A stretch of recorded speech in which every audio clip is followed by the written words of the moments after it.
Իսրայելը ձգտում է ոչնչացնել Իրանի միջուկային ծրագիրը, բալիստիկ հրթիռներ արտադրելու նրա հնարավորությունները և ահաբեկչության առանցքը, հայտարարել է Իսրայելի վարչապետ Բենյամին Նեթանյահուն։ Վարչապետը ասել է, որ Իրանը կոչ է անում բանակցություններ վարել իսրայելական գրոհները դադարեցնելու համար, քանի որ ցանկանում է շարունակել միջուկային զենքի արտադրությունը։ Իսրայելն անհրաժեշտ ամեն ինչ կանի առաջադրված 3 նպատակներին հասնելու համար, նշել է նա։ Վերջինս ընդգծել է, որ Իսրայելը համակարգում է իր ջանքերը ԱՄՆ-ի հետ։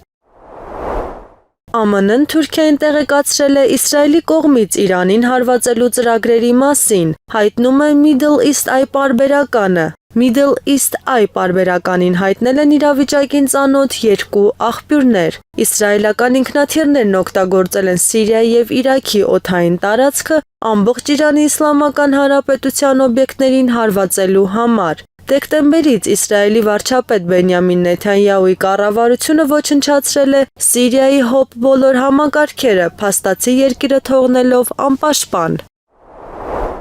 Որն էր Ալիևի ռեժիմի դերը Թավրիզը ռմբակոծելու գործում, այս մասին խոսել է իրանցի քաղաքագետ Սալար Սեյֆը։ Առաջին ռադարային հսկողության խախտում Գաբալայի 5 կենտրոնի միջոցով, որը գտնվում էր Իսրայելի տիրապետության տակ։ Երկրորդ, իսրայելական անօդաչուների արձակում Նախիջևանից և Լեռնային Ղարաբաղից դեպի Թավրիզ։ Երրորդ, Թավրիզում դավաճան, դիվերսիոն գործակալների լրտեսական և հետախուզական գործողություն, հայտնել է փորձագետը։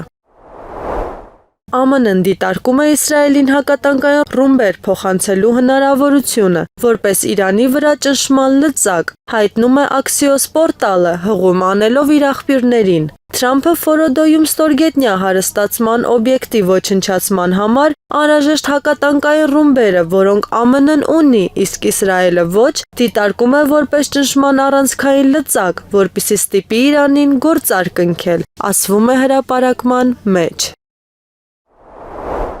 Իսրայելի պաշտպանության բանակը ոչնչացրել է Իրանի գլխավոր շտաբի նոր ղեկավար գեներալ Ալի Շախմանիին։ Այս մասին հայտնել են բանակի մամուլի ծառայությունից։ Ցախալի հետախուզության վարչության կողմից ճշգրիտ հետախուզական տվյալներ ստանալուց հետո Իսրայելի ռազմաօդային ուժերը հարված են հասցրել Թեհրանի կենտրոնում գտնվող շտաբին և ոչնչացրել Իրանի գլխավոր շտաբի պետ Ալի Շամխանիին, ասվում է հաղորդագրության մեջ։